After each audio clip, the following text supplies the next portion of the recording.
Hello again, everybody. It's me, obviously, 81MFP. I'm doing a beginner guide, like a new starter guide to all the equipment you need to start getting into model making. Right. When I first started off, believe it or not, I started off with I think it was something like 2 paintbrushes and 2 tins of paint, which I made a Spitfire out of. And yeah, I thought I was God's gift, and yeah, you can't do it on the cheap. Well, you can and you can't. This, what you see on my shelf here now, from here, and not counting my brushes, I mean the brushes are what, 1, 2, 3, 4, 9, 10, 11, 12. It's about 20 quid's worth of brushes just there. That little pile. Been working it all out. On this shelf, you've got near enough exactly dead on £140 worth of stuff. So that works out about what, nearly $300 worth, give or take a little bit. Crazy. I mean, one little tin, Humbrol tin like this, when you can see it better, that is £1.50, nearly $3. Tamiya paint, you're looking about £1.60 a bottle, tub, tin, whatever you call it, a jar. Yeah, so that gives you a rough idea of what you're looking at for paints.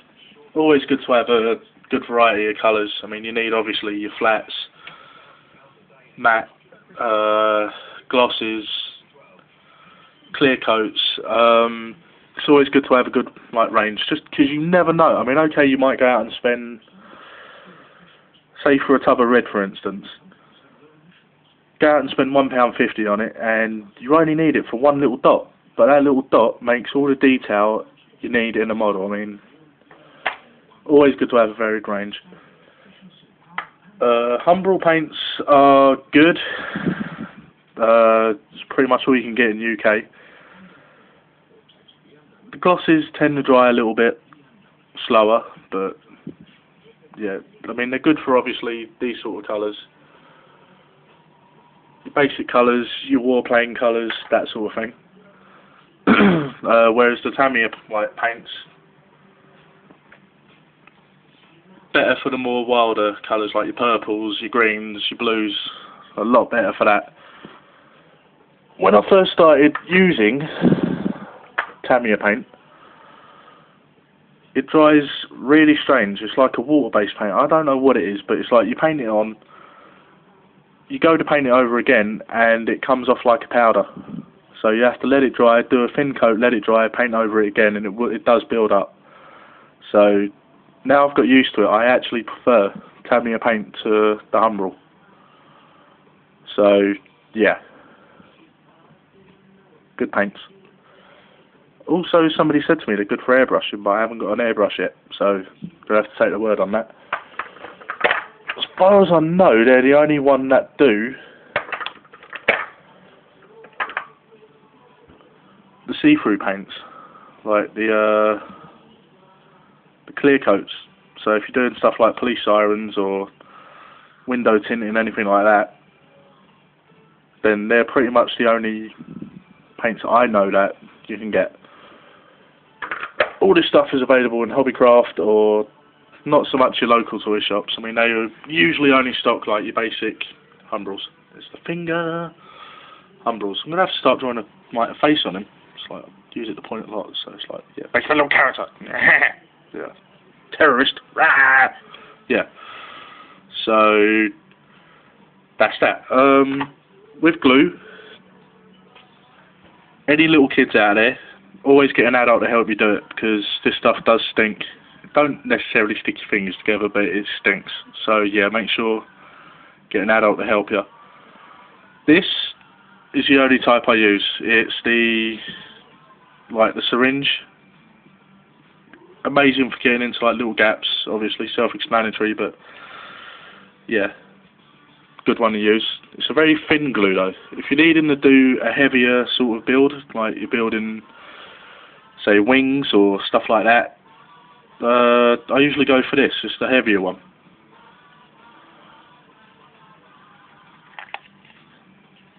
Dries pretty nice, pretty sticky. Don't use too much of it because it can melt your plastic. Oh my god, this stuff. Don't use any cheap, shitty masking tape or any tape. So I know it's £4 or $8 a roll, but I thought to myself like, oh fuck that, I ain't gonna go out and spend like that money on tape. But trust me, when you use it, you know why to spend it. I mean, the good thing about it is you can stick it on your models. It won't take none of the paint off. It's sticky as hell, but not sticky enough so it takes it off. So yeah, get it in all different sizes. This has actually lasted me about a year. So, and I've done a lot of builds of them.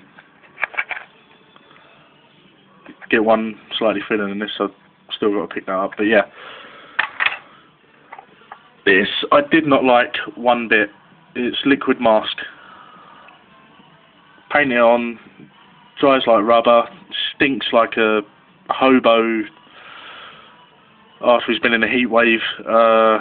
It's just really not good. I don't recommend it. Just take your time, cut out some masking tape. So wasted £4 on that. This stuff here, amazing stuff. But again, £4. This is where like the cheaper option comes into it. £4 for this, and it's effectively this shit right here. PVA glue. Put a fancy name on it, a little bottle, you can charge what you want. But get yourself a big tub of this, or tube of this, or whatever you call it, for about £1, and it sticks all your windows in nice and clear. You don't get no marks on it, and if you do, you can scrape them off. Absolute godsend. Love it. What else? Got these the other day. I've not actually used them yet, so I can't really comment on them, but they're supposed to be good for like weathering, doing like rust, stuff like that. But these are on their own again. These are £8. It's crazy. So I'll have to do a review on them when I actually use them. If you like me and like doing little details, this is for like bead making and stuff. It's like a fine wire. Used for like your HT leads, anything like that. It's easy to paint over. It's bendy so you can shape it. Pretty good stuff. Different varieties of paintbrush. I find when it comes to fine brushes, go for art brushes. You can go down to like the single hair ones and that. Good for detail again. Knives. Bit of a grey area really. I've spent a stupid amount of money on knives over the years, on surgical ones. They're good, but they're expensive. So, and they slash your fingers up for shit as well, so they're obviously good. But go for cheap hobby knives, like craft knives, hobby knives, DIY knives, whatever you call them in your part of the world. About £1 usually buys you 3 of them. Sharp as fuck. Can cut your fingers off, so yeah, kids, get mummy and daddy to help you with it. Sorry about the language, shouldn't swear either. Yeah, so they're more effective really, last longer. Little hole punch out any little holes that might be moulded over that you need to use. Good little tools, about a £5. You usually buy these in like kits, Draper kits. I mean, the Draper knives themselves are shit. I don't use them myself personally. I think they're overpriced and overhyped and just crap. They go blunt easy. Cost a fucking fortune. But yeah, this saw is pretty good. Good storage units. Always comes in handy. Like this one here, I use for leftover rims, tyres, that sort of thing. This one, engine parts, any sort of random stuff like that. This one here, obviously unbuilt cars or projects that I'm still working on, just leftover shit. Good lights. good tabletop lights, spotlights, desktop lamps, whatever you call them. They're good. Out of the way. What else? This is a lifeline to modelers. It's a handy tool. Don't have to go out and buy the Dremel ones necessarily. I mean, alright, they're good, but I paid £20 for this, whereas Dremels are usually 40, 50. I didn't expect too much out of it, to be honest with you. So, I mean, this is a Parkside. I think it's a German make because I got it from Lidl. But yeah, awesome. So saves you hours of like giving it plenty of that with a bit of sandpaper, or like some of that with like some one of these. So yeah. So White Spirit as well. It's good to get some like paint stripper just to clean your brushes up. Sort of take care of your brushes. I mean, I've had mine a while. I've only just started running out now. This stuff here is awesome if you're a scratch builder like me. Styrene strips or plasticard. It's expensive, but you can do a lot of custom fab out of them. So, I mean, for instance, I'm building a little shed, just for the fun of it. I mean, that is all out of plasticard, so good stuff to use. Get it in clear as well. You can get it in strips, tubes, sheets. It's really good. Anyway, I hope I haven't bored you too much. So this thing here as well, it's like a weathering lipstick. Not really, I mean, I don't get it. I mean, there's other people that probably swear by them, but I don't really get it. You know, I mean, that's £6-7, something like that. Yeah, jury's out on that one.